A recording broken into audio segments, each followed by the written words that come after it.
The early modern idea of social justice and equality is curious. It is in some ways more enlightened and in some ways more despotic than what we have now. They were more caring about the consequences of difference in rank, and they had a sense of social obligation.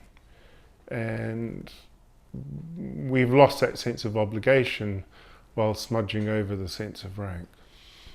As far as democracy is concerned, I mean, England in 1600 was a parliamentary society. Obviously, only men who had property had a right to vote. Women were excluded, and so were the very poor. So the franchise has enlarged. That doesn't mean that the notions of how politics operates has actually changed very much. The elite at the top of the political system are still desperate to control as much as they possibly can, and of course in the last 30 years in particular they've had access to levels of technology that have at least given them the illusion that they can do so. And I strongly suggest that word illusion, because ultimately no computer can control a human being. The classic lesson of the 17th century about the relationship between society and the monarch, if you like, the appeal of Parliament was no supply without redress of grievance, so that we would not give money to the king unless he addressed the problems that we faced. The idea of the monarch was that they had some kind of divine right to rule over people. And that conflict remains the absolute conflict that remains at the present time between the notions of governance, where the government, the Prime Minister, the European Union can dictate what you do. And this is, in one sense, what has caused what we call Brexit, because you have a bunch of people who have basically said, we will not be ruled by divine right. So the 17th century lessons about political control remain absolutely pertinent to how we behave now. The difference in money and wealth between the early modern period and the modern period is not so much at scale. There were extremely wealthy people and there were extremely poor people in that society. It's more the social obligations that went around with that. And increasingly we've lost the sense of social obligation amongst wealthy people. In 1600, women certainly had limited social and economic rights. Essentially, the woman was theoretically, and I stress theoretically, the property of first her father and then after she married her husband. Once her husband died and she was a widow, she had a very interesting legal status where she controlled the property, which is why so many early modern men went in pursuit of widow hunting. In the modern world, women have notionally developed more rights, but practically those rights are actually rather limited and at risk. And what Trump has done is try to repress what has been developed, particularly as America is more deeply conservative, the woman's right to control her body and the right to control actually what she thinks and how she should vote. All of those, religion plays its part, particularly in America in terms of social repression. And again, this is where a huge divide is opening up between the United States and Europe and Australia and New Zealand for that matter, about how women are allowed to behave. America is turning into Iran to be frank. If you look at photographs of women in Afghanistan and Iran in the 1960s, they are dressed in Western dress. There's some lovely photographs of women in a library.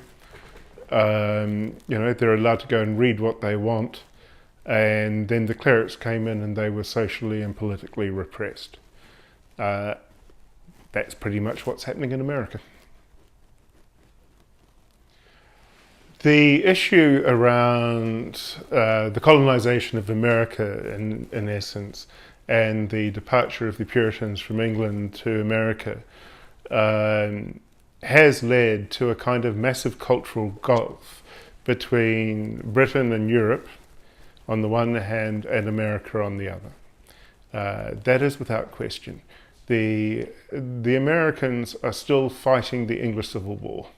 The history of America is a history of guilt, of bringing other people in, slaves from Africa, Vietnamese from, after the war, Koreans, acceptance of Asians.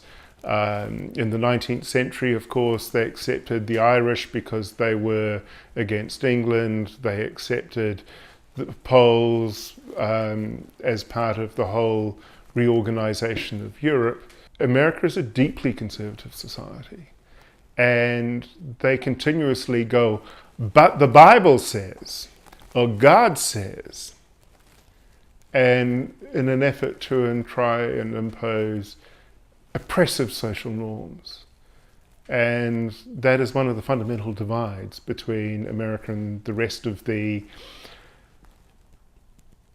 advanced European and Asian societies. I want to include Japan in particular. I think we explained the changes in sexual behavior by understanding not just literary and religious issues, but also demographics. Before the 19th century, England's population by 1800 was about 8 million people. In 1600 it was about 4 million people. That society was fairly liberal about how they viewed sex. They would write about it frankly, they would make jokes about it. In the Victorian period, suddenly you had people coming from the country to the cities. You had a massive population explosion. By 1900, England's population was 50 million. And the Victorians had a health problem. And the reason they clamped down on sex was because sex was part of the health problem. And then in the 20th century, we stabilized. But those Victorian values have not gone away. And since about 1995, we've seen an increasing social repression about sexuality as very conservative people, often born-again Christians, have taken place in the political process and have tried to repress those kind of social issues. Venereal disease is the major sex problem of the early modern period. I mean, the first poem about syphilis dates from 1515. In the 16th, 17th, 18th century, that's kind of accepted as bad luck. But when you've got people coming into the city, into, say, London, and London expands from, say, 1 million people to 8 million people, you need sewers, you need all sorts of things. And for the Victorians, cleanliness was next to godliness. And so also sexual restraint, monogamy, marriage, all those things had an increasing emphasis. The Victorians' response to sexual and disease issues in general was monogamy and repression. Earlier, there was a social expectation amongst the social elite that they were monogamous and your children should be your own. but there is far too much evidence to the contrary, particularly in, say, the late 16th and late 17th century, that social attitudes were indeed different from expected norms. And as often, the people who were most repressed, most expected to conform, were the people in the middle. The expectations of the social norm of how you ought to behave and modest conduct, if we can put it that way, belong desperately to the middle and the lower middle class. And that life in London, for instance, that if you went into a high-end hotel bar, you would see something very different, and people expecting to behave very differently. Right? So it is essentially my students who are living in the socially repressed society, not the people at the top, who are quietly doing other things and then telling them, but you've got to behave that way, be a good girl. Right? And I think that's deeply problematic, and I think it's deeply hypocritical. And so, yes, we do have organisations who want to open the topic up. They're welcome, but they're pushing an envelope that is not getting through at a lower level, and they're definitely not getting through the education system, because that is exactly what the education system represses.